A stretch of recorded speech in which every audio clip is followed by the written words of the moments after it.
भारत सरकार में मेरे सहयोगी जनरल वीके सिंह जी, भारत सरकार में माननीय राज्य मंत्री डॉक्टर संजीव बालियान जी, उत्तर प्रदेश सरकार के पीडब्ल्यूडी मिनिस्टर जतिन प्रसाद जी, माननीय मंत्री धर्मपाल सिंह जी, माननीय श्री कपिल देव अग्रवाल जी, सतीश गौतम जी, मंच पर उपस्थित सभी महानुभाव, अतिथिगण और उपस्थित सभी भाई और बहनों, मैं तीसरी बार आज मुजफ्फरनगर में आया हूं। मैं जब 2 बार आया था तब मैं अपनी बात को याद कर रहा था और मुझे बताते हुए इस बात की खुशी है कि 2 बार मैंने आपको जो जो बातें कही थी वो पूरी तरह हिंदुस्तान से उसकी शुरुआत हुई है, उसको सफलता मिली है। इस बात को मुझे बहुत खुशी है। बालियान जी जब भी मुझे मिलते हैं तो मैं उनसे किसानों की बात करता हूं और मजाक में उनको कहता हूं कि असली जाट तो मैं हूं, आप कहां हो। मेरे क्षेत्र में मैं 3 चीनी मिलें चलाता हूं। 9 लाख टन गन्ना होता है। मैं बिजली से लेकर इथेनॉल से लेकर सब तैयार करता हूं। मैं उस क्षेत्र से आया हूं जहां 10,000 किसानों ने आत्महत्या की है। हमारे क्षेत्र में कपास होता था पर कपास के किसानों को आत्महत्या करनी पड़ी। हमारे देश में आज परिस्थिति ऐसी है कि जिसके कारण आज किसानों को अनेक समस्याओं का सामना करना पड़ता है। मैं राजनीतिक बात नहीं कर रहा हूं, पर हमारे देश के किसानों की हालत ऐसी है कि जब महात्मा गांधी कहते थे कि हमारा देश गांव में बसता है, तब 80% आबादी गांव में बसती थी, पर आज देश में हमारी 60% आबादी गांव में बसती है और 35 से 40% लोग शहरों में बसते हैं। गांव छोड़कर शहर के तरफ जो गए हैं कोई खुशी से नहीं गया है, मजबूरी से गया है। और गांव में किसान को अगर फसल का सही दाम नहीं मिल रहा था, गरीबी, भूखमरी और बेरोजगारी के कारण त्रस्त होकर वो गांव में चला गया, शहर में चला गया। बहनों और भाइयों, हमारे यहां ये व्यथा थी कि कपास सस्ता था, कपड़ा महंगा था, गेहूं सस्ता था, ब्रेड बिस्किट महंगे थे। हमारे देश में टमाटर या संतरा सस्ता था, जूस महंगा था और इसी के कारण किसानों को उसके फसल के सही दाम नहीं मिले। इस समस्या का सबसे बड़ा कारण अगर कोई है तो आज हम ग्लोबल इकोनॉमी में हैं। कुछ बातें राजनीतिक चश्मों को निकालकर किसानों को समझने की आवश्यकता है। यह ग्रास रूट रियलिटी है और इसमें सबसे बड़ा कारण है कि आज गन्ना उत्पादक किसान इसलिए हंस रहे हैं। गन्ने के जो मिलें हैं वो बहुत से आपको पैसे इसलिए दे पा रहे हैं क्योंकि ब्राजील में सूखा पड़ा है, इसलिए आप खुश हैं। ब्राजील में शुगर का भाव, चीनी का भाव 22 रुपए किलो है और हिंदुस्तान में चीनी का भाव 32 रुपए किलो है। हमारे देश में 280 लाख टन चीनी लगती है और हमारे देश में हम 360 लाख टन चीनी पैदा करते हैं। जब 360 लाख टन का उत्पादन हम करते हैं तो पिछले साल का 60 लाख टन चीनी बैलेंस में आकर उसमें ऐड हो जाती है। इस बार भारत सरकार में चीनी निर्यात करने के लिए प्रोत्साहन दिया। 34 रुपये 35 रुपये के भाव से चीनी निर्यात हुई, जिसके कारण चीनी का स्टॉक कम पड़ा और जिसके कारण आपको गन्ने उत्पादक किसानों को पैसे मिल पाए। पर मैं आपको बताता हूं, उसी समय मैं आया था तब आपको मैं कह रहा था। अब आपने मेरी बात 50% सुनी है और मैं जो कह रहा हूं वो हर बात सिद्ध हुई है। अब दुनिया भी रिकॉग्नाइज करती है, लोग भी रिकॉग्नाइज करते हैं, पर जब मैं कहता था तो लोग उस बात पर विश्वास नहीं रखते थे। मैंने चीनी मिलों के सम्मेलनों में उनको कहा कि चीनी मत तैयार करो, इथेनॉल बनाओ। हमारे देश में 16 लाख करोड़ रुपए हम पेट्रोल डीजल, जिसको हम फॉसिल फ्यूल कहते हैं, उसके इंपोर्ट पर, आयात पर खर्चा करते हैं। और मैं 2004 से चिल्ला चिल्ला कर कह रहा हूं कि हमारे देश का किसान अन्नदाता है। हमारा देश का किसान अब ऊर्जादाता बनेगा। और आज किसानों के इस भूमि पर मैं आपके सामने डिक्लेयर करके जा रहा हूं कि आने वाले 5 साल में किसान केवल अन्नदाता और ऊर्जादाता नहीं रहेगा, तो वो किसान डांबरदाता बनेगा, बिटुमिन बनाने वाला किसान होगा। आज आपको मेरी बात एकदम नहीं पटेगी, पर मैं कोई बात ऐसा नेता नहीं हूं कि हवा में बातें करके मैं चला जाऊंगा। मुझे कोई पत्रकार सवाल नहीं पूछ सकता। मेरे में हिम्मत है, अगर हां कहता हूं तो हां, ना कहता हूं तो ना। मेरी बात याद रखना कि गेहूं, चावल और मक्का और गन्ना लगाकर किसानों की जिंदगी बदल नहीं सकती। ये किसान करके मैंने उस बात का अनुभव किया है। और इसलिए जब मैं खुद मेरे यहां 2 लाख लीटर इथेनॉल पर डे तैयार करता हूं, अब 10 लाख लीटर करने वाला हूं। और मेरे क्षेत्र में 10 लोकसभा है और वहां मैंने किसानों को कहा कि अब आप गन्ना लगाइए। भारत सरकार में जो मोलाइसेस होता है, जिसको आप शीरा कहते हैं, तो 4% सी मोलाइसेस निकलता है और उसमें से हमने सी मोलाइसेस से इथेनॉल बनाया। फिर हमारे यहां नई सिस्टम आई, वो बी मोलाइसेस से आई। हमने ज़्यादा की शुगर इथेनॉल में मोलाइसेस में डाल दी, तो 7% मोलाइसेस बी मोलाइसेस करके आया, उससे इथेनॉल बनाया। अब हमने ये अनुमति दी है कि शुगर केन जूस से डायरेक्ट इथेनॉल बन सकता है। शुगर केन जूस से शुगर साइरप बनकर, जिसको हम बायो साइरप कहते हैं, उससे इथेनॉल बनता है।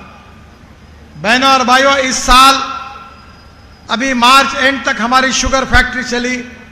हमने एक शुगर बनाया नहीं, पूरे शुगर केन जूस से इथेनॉल बनाया और इथेनॉल बनाने के कारण किसानों को पैसे दे पाए। बहनों और भाइयों, अब भारत सरकार ने ब्रोकन राइस से इथेनॉल बनाने का अनुमति दी है। 1 टन राइस से 480 लीटर इथेनॉल तैयार होता है। मक्के से इथेनॉल तैयार होता है। अब इतना ही नहीं तो बांबू लगाकर हमने इथेनॉल, आसाम में इथेनॉल बनाना शुरू कर दिया है। जो आपकी परली है, जिसको अंग्रेजी में राइस स्ट्रॉ कहते हैं, इंडियन ऑयल के पीछे लगकर हमने प्लांट लगाया है और परली से 1 लाख टन बायो इथेनॉल और 150 ton bio bitumen per day तैयार होता है। बहनों और भाइयों, इथेनॉल की इकोनॉमी बड़े मुश्किल से 70-80 हजार करोड़ की बनी है, पर अब इथेनॉल की इकोनॉमी 5 लाख करोड़ की बनानी है। और ये 5 लाख करोड़ की इकोनॉमी जब बनेगी, जब आप इथेनॉल बनाओगे और सरकार इथेनॉल खरीदी करेगा। आज जनरल वीके सिंह साहब बैठे यहां, हमारे आदरणीय मंत्री जी जतिन प्रसाद जी बैठे, हम घर से निकले और मैंने तीनों को मेरे गाड़ी में बिठाया। वो गाड़ी पेट्रोल पर चलने वाली नहीं थी, वो डीजल पर चलने वाली नहीं थी, वो हाइड्रोजन पर चलने वाली गाड़ी थी, जिसको लेकर मैं ये देहरादून के हाईवे की शुरुआत होती है वहां तक इनको लेकर आया। और मैंने इनको पूछा कि मर्सिडीज गाड़ी में भी बैठकर जैसा कंफर्ट लगता है वैसा पूरा कंफर्ट गाड़ी में था। गाड़ी 300 किलोमीटर प्रति घंटा स्पीड से दौड़ सकती है, ना पानी आता था, ना धुआं आता था, ना आवाज आता था, वो हाइड्रोजन पर चल रही थी। अब आप समझ लीजिए कि देश के इकोनॉमी से 16 लाख करोड़ रुपए देश के बाहर अगर जाते हैं तो क्या इसको रोकना नहीं चाहिए? 16 लाख करोड़ बाकी देशों में भेजने के बजाय ये 5 लाख 6 लाख करोड़ किसानों के घर में उनके जेब में नहीं जाने चाहिए। और आपके जेब में अगर ये पैसे आ गए तो गांव गरीब मजदूर किसान की गरीबी दूर हो जाएगी, आप कर्ज मुक्त हो जाएंगे और समृद्ध संपन्न बनाएंगे। इसी के लिए मैं आपके पास आया हूं। मैं जब आपके पास आया था तो बीजेपी का अध्यक्ष था, तो शायद मैं लखनऊ के गन्ना विकास सेंटर में गया था। अब मुझे बहुत खुशी है कि उत्तर प्रदेश में गन्ने का उत्पादन बढ़ा है। मेरे यहाँ 60 एकड़ गन्ना है बालन जी, मेरी पत्नी खेती देखती है। इस साल मुझे 1 एकड़ में 850 क्विंटल गन्ना हुआ, तो भी हमारे यहाँ 1100 क्विंटल, 1200 क्विंटल, और कोल्हापुर, सांगली, सातारा, वेस्टर्न महाराष्ट्र, यहाँ 1100 और 1200 क्विंटल तक गन्ना होता है। हाँ? तो पहली बात आपसे मैं अनुरोध करूंगा कि खर्चा कम करके गन्ने का उत्पादन कैसे बढ़ाना, इसको इनको समझाइए।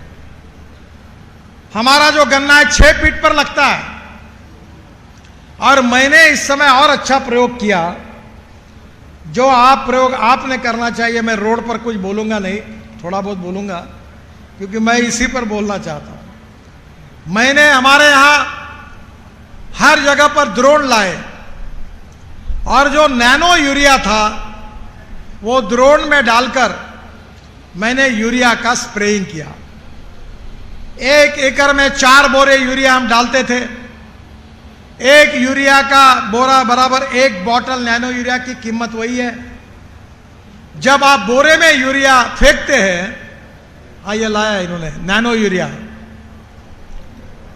इनके हाथ में है, आरसीएफ बनाती है, और ये 4 बोरे यूरिया जब आप 1 एकड़ में डालते हैं तो 75% वेस्ट होता है और 25% प्लांट को जाता है। जब ड्रोन से यूरिया आप स्प्रे करेंगे तो 4 बोरे के बजाय 2 बोरे में काम होगा, क्योंकि 75% जब ड्रोन से स्प्रेइंग करेंगे नैनो यूरिया तो 75% प्लांट को जाएगा और 25% वेस्ट होगा। तो 1 एकड़ में 2 बोरे की बचत हो गई। To save money is to earn money. दूसरा, मेरे यहाँ मैंने एक उद्योग शुरू किया, आपको टेक्नोलॉजी फुकट में दे दूंगा। ये बाल है ना, बाल, मैं तिरुपति से 1 ट्रक बाल खरीद के लाता हूं हर महीने में, और बालों से एमिनो एसिड बनाता हूं। एक बार वो मेरा सैंपल लेके आइए आप, और उसको अलग अलग क्रॉप पर मारिए। प्लांट बूस्टर है, ऐसी ग्रोथ बढ़ती है कि जिसके कारण उत्पादन बढ़ता है। 1 एकड़ में कम से कम 800 क्विंटल अगर गन्ने का उत्पादन होना है तो ये पहले आवश्यक है। दूसरी बात आपको मैं बताना चाहता हूं, मुझे मालूम है आप मुझसे नाराज होंगे, मुझे फर्क नहीं पड़ता, क्योंकि सच बोलने में मैं डरता नहीं। तुम शुगर फैक्ट्री के नाम से, ये सबसे मैं कहता हूं कि जिसने पिछले जन्म में पाप किया होगा वो शुगर फैक्ट्री शुरू करता है। ये कौन सी शुगर फैक्ट्री कौन है, इससे मुझे लेना देना नहीं। मैं इकोनॉमिक्स समझता हूं, मैं MBA फाइनेंस हूं। और बिजनेस और इंडस्ट्री वाले लोग मुझे अच्छा कंसल्टेंट समझते हैं। कोई ऐसा धंधा हो सकता है कि 100 रुपए का रॉ मटेरियल खरीदी करो, 95 रुपए का फिनिश प्रोडक्ट तैयार करो, 15 दिन में रॉ मटेरियल के पैसे दो और साल भर 10-10% माल बेच के बैंक का ब्याज भर के 95 रुपए के भाव से फिनिश प्रोडक्ट बेचो? कोई बच सकता है? हमें तो मजा आती है। ये सरकार आती 50 रुपए टन बढ़ा दो, दूसरी सरकार आती 50 टन रुपए बढ़ा दो, तीसरी सरकार आती 50 टन बढ़ा दो। हमको तो चुनाव लड़ना है और तुम हमको जब तक भाव नहीं बढ़ाएंगे तो हम आपको कैसे जिताएंगे? है क्या हिम्मत बालियान जी बोलने की? नहीं बोलेंगे। अरे पर फल्ली में तेल उतना ही निकालो जितना है। इसीलिए इथेनॉल आया। शुगर बनाना घाटे में। ग्लोबल इकोनॉमी में एग्रीकल्चर प्रोड्यूस के भाव डिमांड एंड सप्लाई के साथ रिलेटेड है। हमारे देश में 1.5 लाख करोड़ रुपए का खाद्य तेल आयात होता है क्योंकि हमारे देश में खाद्य तेल की कमी है। हमारे देश में गेहूं सरप्लस, चावल सरप्लस, मक्का सरप्लस, शुगर सरप्लस, फर्टिलाइजर के भाव बढ़ रहे, इंसेक्टिसाइड के भाव बढ़ रहे। कोई भी सरकार आए, डिमांड एंड सप्लाई के रेशियो पर भाव मिलता है। यह ग्लोबल इकोनॉमी है। और इसलिए बहनों और भाइयों, शुगर जब तक होती रहेगी तब मुश्किलें बढ़ती रहेगी। शुगर से इथेनॉल बनेगा तो वहां गैप है, वहां इंपोर्ट कम होगा, वहां पैसा मिलेगा और किसानों को भी भाव अच्छा मिलेगा, किसानों का भी कल्याण होगा, देश का इंपोर्ट बचेगा और प्रदूषण समाप्त होगा। अब मैं आपको बता रहा हूं, मैं बहुत बार आता हूं, बाल्यान जी को बोलता हूं, अगले बार आऊंगा तो मेहरबानी करके इतना काम करिए। मैं ट्रांसपोर्ट मंत्री हूं। मैंने बजाज की स्कूटर और मोटरसाइकिल तैयार करवाई, टीवीएस की मोटरसाइकिल और स्कूटर तैयार की, मैंने हीरो की मोटरसाइकिल और स्कूटर तैयार की, खुद लॉन्च की। मैं मंत्री हूं इस डिपार्टमेंट का। और 1 लीटर पेट्रोल है 120 रुपए का, इथेनॉल है 60 रुपए लीटर का। और मैंने रशिया से एक टेक्नोलॉजी लाई कि 1 litre petrol equal to 1 litre 300 ml ethanol. तो एक नई मशीन लाई, प्रयोग किए इंडियन ऑयल के फरीदाबाद के लेबोरेटरी में। वो टेक्नोलॉजी भारत सरकार ने एक्सेप्ट की। अब इथेनॉल का एवरेज और पेट्रोल का एवरेज सेम है। मैंने बाइक तैयार की, स्कूटर दी, अब इथेनॉल के पंप डालो और किसानों के बेटों को बताओ कि ये हीरो वाली, बजाज वाली, टीवीएस वाली 100% इथेनॉल वाली स्कूटर चलाओ, ऑटो रिक्शा चलाओ। अब वो परमिशन दे रहे हैं हम लोग, आप वो पंप डालो, एजेंसी मैं दिलाता हूं आपको चाहिए तो। और सब किसानों के बेटों को कहे कि पेट्रोल की नहीं चलाऊंगा। टोयोटो कंपनी का नाम सुना है आपने? मैंने टोयोटो कंपनी की फ्लेक्स इंजन की गाड़ी मेरे घर पर है। अभी मर्सिडीज से लेकर सुजुकी, मारुति सुजुकी सब गाड़ियां ला रहे। मैं सबके छाती पे बैठा हूं क्योंकि मैं किसान का प्रतिनिधि हूं। और मैंने कहा इथेनॉल की गाड़ी लाओ। फ्लेक्स इंजन का मतलब ऐसा है कि 100% पेट्रोल और 100% बायो इथेनॉल। इथेनॉल 120 रुपए का, पेट्रोल 60 रुपए का, कंज्यूमर भी खुश, एवरेज सेम और प्रदूषण नहीं के बराबर है। अब ये फ्लेक्स इंजन में जो गाड़ी है, आपने मान लो टोयोटो की एक कैमरी नाम की गाड़ी थी, उसमें 100% पेट्रोल डालने के बाद वो 60% पेट्रोल पर और 40% बिजली तैयार करती थी। अब टोयोटो के मॉडल आए इसके, अब 6 महीने में मॉडल आ रहे वो क्या आ रहे कि टोयोटो की सब गाड़ियों में 100% इथेनॉल डालो 60 रुपए का, 40% बिजली तैयार करेगा तो इथेनॉल पेट्रोल का रेट 25 रुपए लीटर आएगा। 17 किलोमीटर पर लीटर इथेनॉल पर एवरेज मिलेगा। तो पेट्रोल क्यों खरीद रहे हो, क्यों इंपोर्ट कर रहे हो? क्या हमारे देश का किसान समृद्ध संपन्न नहीं होना चाहिए? क्या हमारे देश का 16 लाख करोड़ का इंपोर्ट कम नहीं होना चाहिए? मैं यही काम कर रहा हूं, 2004 से कर रहा हूं। पर लोगों को पटाना आउट ऑफ बॉक्स, ये जो होता है ना, हमारे जानवर का सम्मेलन है आज। ये बैलों को भैंसों को मालूम है, एक बार लाइन लगा दो सीधी नीचे मुंडी डाल के चलती है, वैसे ही चलते हैं लोग। आउट ऑफ बॉक्स कोई बात करते हैं तो विश्वास नहीं रखते। मेरी पत्नी ने एक दिन, मैं खाने पे बैठा था तो मुझे कहा, आप बोल रहे हैं कि पानी से हाइड्रोजन निकलेगा, ऑक्सीजन अलग होगा, और फिर हाइड्रोजन पे गाड़ी चलेगी, ट्रक चलेगी, बसेस चलेगी, रेलवे चलेगी, हवाई जहाज चलेगी, steel industry, pharmaceutical, chemical industry चलेगी, और हाइड्रोजन इंपोर्ट एक्सपोर्ट करने वाला देश बनेगा। हम एनर्जी को आयात करने वाले नहीं, इंपोर्ट करने वाले बनेंगे। ये कैसे होगा? मेरा ही विश्वास आपके ऊपर नहीं बैठता तो लोगों का कैसा बैठेगा? तब मैंने तुरंत बोला कि मेरे में और लोगों के बीच में बहुत अंतर है। मैंने तुरंत रात को 8:30 बजे फोन किया विक्रम किर्लोस्कर, बेचारे का देहांत हो गया, जो टोयोटा इंडिया का अध्यक्ष है, मालिक था। मैंने कहा, विक्रम, मुझे हाइड्रोजन पे चलने वाली गाड़ी चाहिए 8 दिन के अंदर। बोले, सर 8 दिन में कहां से लाओ? बोला, कहीं से भी लाओ। मेरे ऊपर विश्वास नहीं रखते लोग। मैं बता रहा हूं, हाइड्रोजन की बात कर रहा हूं। मुझे मालूम है चमत्कार के बिना जनता नमस्कार नहीं करती। और मैंने हाइड्रोजन की कार लाई, उसका नाम है मिराई। जापानी शब्दों में मिराई का वर्ड होता है भविष्य। और उसी गाड़ी में मैंने इनको बिठाया था। और आगे मैं आपको बताने वाला हूं, ये गेहूं चावल के बजाय हमारा किसान अन्नदाता बनेगा, ऊर्जादाता बनेगा, इथेनॉल बनाएगा। और जो बगास है, खोई खोई बोलते ना हम उसको। और हाइड्रोजन 3 प्रकार का है। जो पेट्रोलियम से तैयार होता है वो ब्राउन हाइड्रोजन, जो पानी से और कचरे से तैयार होता है ऑर्गेनिक वेस्ट से, वो है ग्रीन हाइड्रोजन, जो कोयले से तैयार होता है वो ब्लैक हाइड्रोजन। मैं आपको बताकर जा रहा हूं, आपके फायदे की बात, मेरी बात शांति से सुनना, तुम्हारा भविष्य इसमें ही है।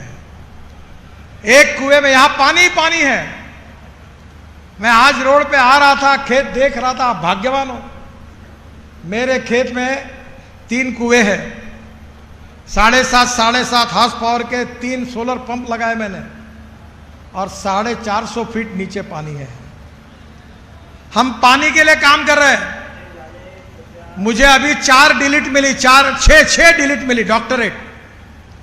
उसमें से 4 डिलीट जो एग्रीकल्चर साइंस के लिए मिली। अभी मैं आपके यहाँ मोदी नगर में आया था, वो तमिलनाडु के यूनिवर्सिटी ने मुझे डिलीट दी। फिर उसके बाद अभी 15 दिन पहले गलगोटिया यूनिवर्सिटी में आया था, नोएडा में। तो हमने हमारे यहाँ पानी के लिए हम काम करते हैं। क्या कहते हैं? दौड़ने वाले पानी को चलने के लिए लगाओ, चलने वाले पानी को रुकने के लिए लगाओ, रुके हुए पानी को जमीन को पीने के लिए लगाओ। गांव का पानी गांव में, खेत का पानी खेत में, घर का पानी घर में। और मैं बड़े बड़े रोड बना रहा हूं। मैंने अभी एक यूनिवर्सिटी में 36 तालाब बना दिए, क्योंकि पानी नहीं हमारे यहां। और नदी नालों का खोलीकरण कर रहे, तालाबों की मिट्टी निकाल रहे। अभी मैंने मंत्री जी को कहा, जतिन जी को, कि वो नदी देखी। मैंने बोला, मुझे परमिशन दो, फुकट में ड्रेसिंग कर देता हूं। अभी दिल्ली में 3 माउंटेन है कचरे के। मैंने दिल्ली का रिंग रोड बना रहा हूं, 20 लाख टन कचरा मैंने रोड में डाल दिया। और मैंने कहा 2 साल के अंदर ये पूरी टेकड़ियां समाप्त कर देंगे, इसका वचन दिया। आप वो मुझे दे दो, मैं वाटर स्टोरेज कैपेसिटी बढ़ा देता हूं।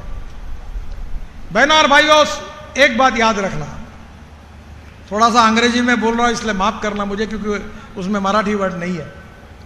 Innovation, entrepreneurship, science, technology, research, skilled, इसको हम नॉलेज कहते हैं, ज्ञान कहते हैं। और conversion of knowledge into wealth, ये भविष्य है। और दूसरी बात का मैं बार बार जिक्र करता हूं कि no one is waste, no material is waste. It is depending upon the vision of the leadership, it is depending upon the appropriate technology, you can convert waste into wealth. और ये दो बातें याद रखिए, आपका बगास, मैं अभी और एक प्रयोग आपको कर रहा हूं, आपको करना है वो, अगर वो नहीं किया तो मैं अगले बार आऊंगा नहीं मुजफ्फरनगर। 20 लाख रुपए का यूनिट लगाना है, और नहीं तुम्हारे पास पैसे किसी के पास तो मैं डोनेशन देने के लिए तैयार हूं। और ये जो परली जला रहे हैं, ये परली से 70% डांबर तैयार होगा, बिटुमेन, और 30% बायोचार तैयार होगा, ऑर्गेनिक कार्बन। जहां 0.80 जिस जमीन में ऑर्गेनिक कार्बन है, वहां गन्ने का उत्पादन 100 टन यानी 1000 क्विंटल है, 1000 क्विंटल। आप ये प्लान डालिए, मैं डाल रहा हूं मेरे यहां।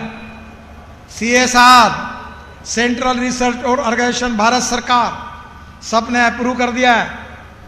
और मैंने कहा है कि इस देश में 80 लाख टन बिटुमिन लगता है, 50 लाख टन इंडियन रिफाइनरीज देती है, पेट्रोलियम रिफाइनरीज, और 30 लाख टन इंपोर्ट होता है।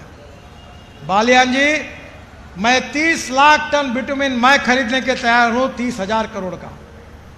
ये किसान अन्नदाता होगा, ऊर्जा दाता होगा, और बिटुमिन दाता होगा, और वो बताएगा कि इस साल मुझे 4,500 क्विंटल गन्ना हुआ, 300 टन चावल हुआ, 200 टन गेहूं हुआ, और 150 टन मैंने बिटुमिन बेचा, डांबर बेचा।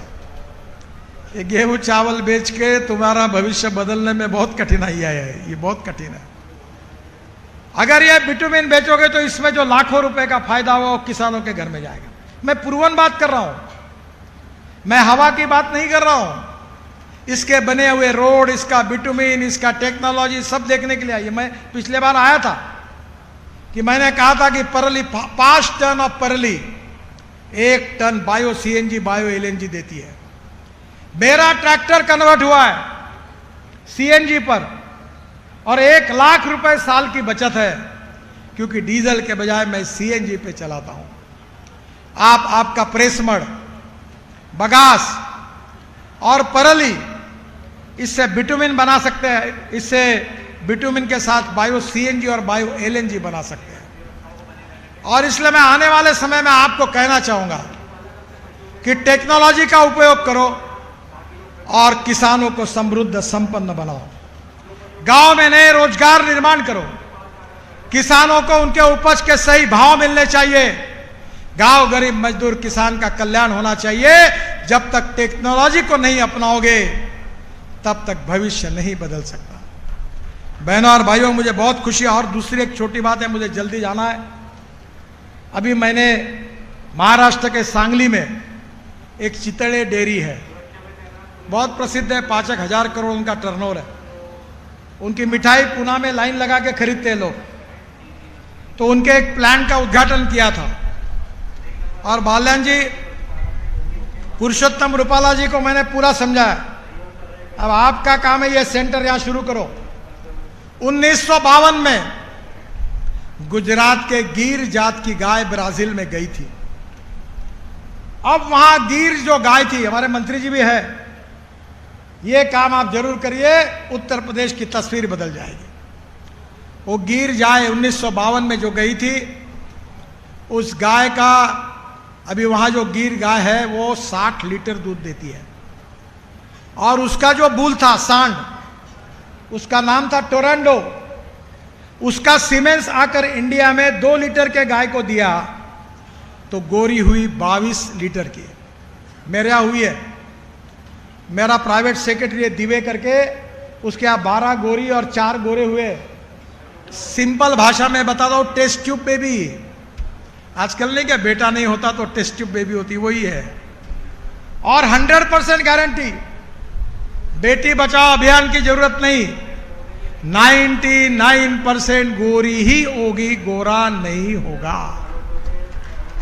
और आपके सब 4 लीटर 5 लीटर वाले जर्सी और हुस्टन, सबको आप ये गिर साहिवाल का ये प्रयोग करिए। टेस्ट ट्यूब बेबी का, टेस्ट ट्यूब गोरी का, उसका जो एम्ब्रियो है, गर्भ, वो ट्रांसफर किया जाता है। एक सांगली में शुरू हुआ, जिसका उद्घाटन मैंने किया। दूसरा शरद पवार साहब ने बारामती में किया, उसका उद्घाटन मैंने किया। और तीसरा नागपुर में वेटरनरी यूनिवर्सिटी में किया, उसका भी उद्घाटन मैंने किया। अब इस देश के हर जिले में गाय के लिए super speciality hospital for cows, for animals होना चाहिए। और अगर इन सब की 2-2, 3-3 लीटर की गाय अगर 22 और 30 लीटर की हो जाएगी तो किसान की गरीबी हटने के लिए कोई समय नहीं लगेगा। एक गाय, एक नीम का झाड़ और एक परिवार कल्याण हो सकता है। और जो हुस्टन है, जर्सी है, वो भी 3 एत में वो भी देशी हो जाएगी। ये घर वापसी अभियान भी हो जाएगा। मेरा आपसे अनुरोध है कि आप अभी आपके यहाँ भारत सरकार योजना बना रही है, यहाँ इसकी लेबोरेटरी शुरू करिए और यहाँ के पशुधन का विकास करने के लिए इस जिले में हर गाय 20 लीटर के ऊपर रहने में चाहिए, ये इंपॉर्टेंट है। और अभी तो पशु खाद्य के रेट बढ़ रहे हैं। मुझे आपको मालूम है, मैं तो वेजिटेरियन हूँ, पर हमारे यहाँ सोयाबीन होता है। तो अमेरिका में और यूरोप में अभी वेज चिकन और वेज मटन मिलता है, तो मैंने वहाँ से लाया। और हमारे नागपुर में एक सावजी मटन करके बहुत प्रसिद्ध है, पूरे देश के लोग आते हैं खाने के लिए। तो जो प्रसिद्ध दुकानदार था उसको कहा कि तेरे ओरिजिनल मटन में 50% ये वेज चिकन और वेज मटन डाल। और जिन्होंने खाया उनके ध्यान में नहीं आया। ये मटन जो है, ये जो बकरी का और कोंबड़ी का, ये तो 600 रुपये किलो होगा, मुझे मालूम नहीं क्या भाव, और ये 200 रुपये किलो का। इसमें 49% प्रोटीन है। और इसलिए आने वाले समय में पशु खाद्य जो है वो 22 रुपये से कम 20 रुपये किलो पे आना चाहिए, और उसमें प्रोटीन होना चाहिए। और उसके साथ ऐसा ग्रास लगाइए कि अभी 1 एकड़ में 800 टन ग्रास होता है। नेपियर ग्रास की अभी थाईलैंड से आया है, ये साइंटिस्ट है, इनको पता है, ताकि गवत घास घर का होगा और किसानों का खर्चा कम होगा, दूध का उत्पादन बढ़ेगा।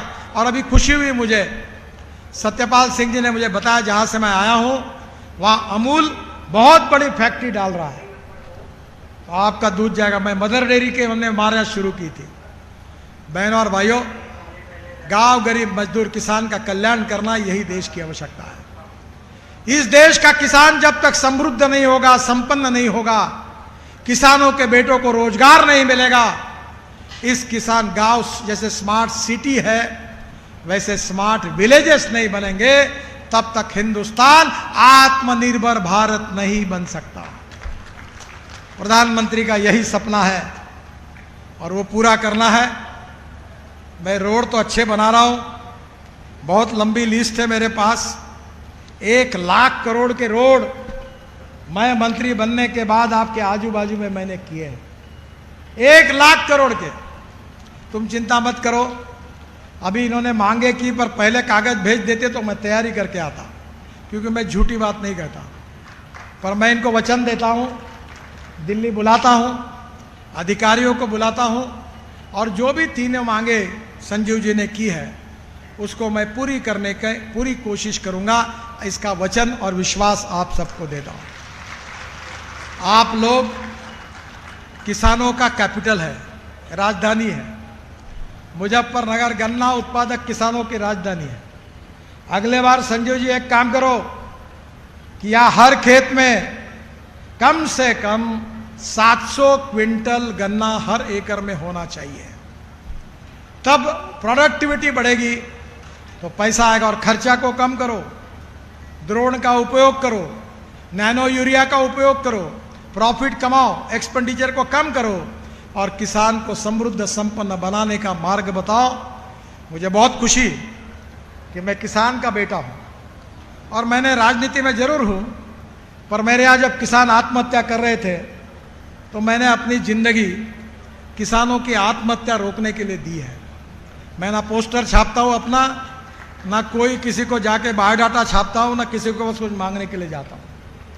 मैं यही चाहता हूँ कि politics is the instrument of socio economic reform. मेरे गांव गरीब मजदूर किसान की गरीबी कैसे दूर होगी, मेरे गांव के युवकों के हाथों को काम कैसे मिलेगा, हिंदुस्तान सुखी समृद्ध संपन्न कैसा होगा, हम वर्ल्ड की सुपर इकोनॉमिक पावर कैसे बनेंगे, ये तभी संभव होगा जब गांव समृद्ध होंगे, किसान समृद्ध होगा और आपकी तरक्की होगी तो ही वो सपना पूरा होगा।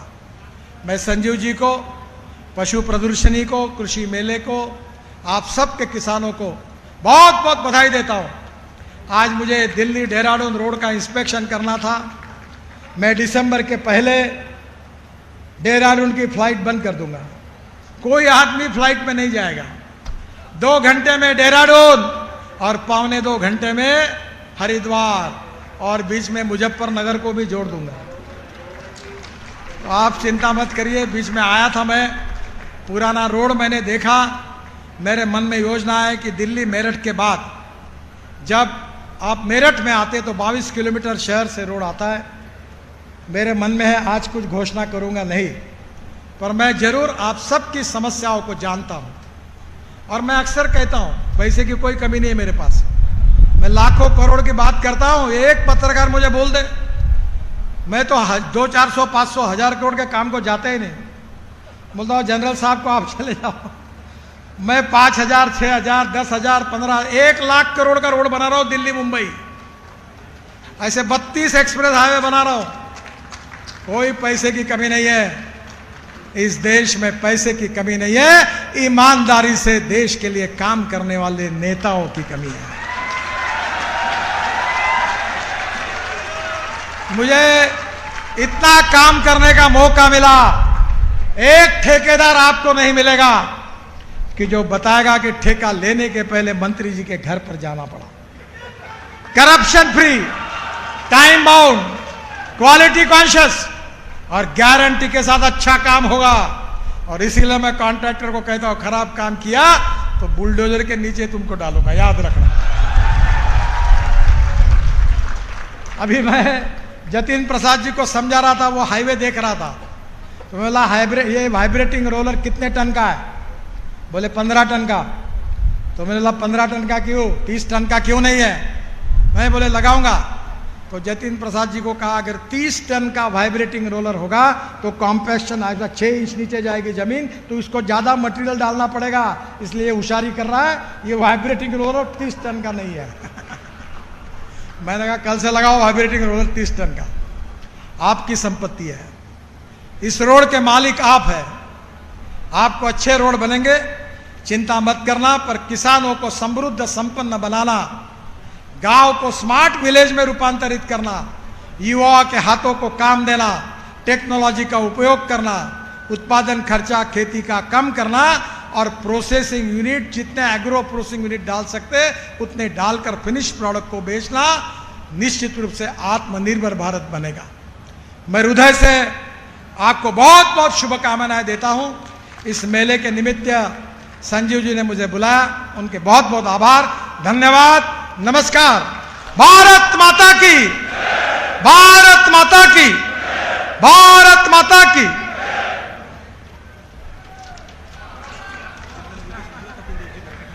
अद्भुत।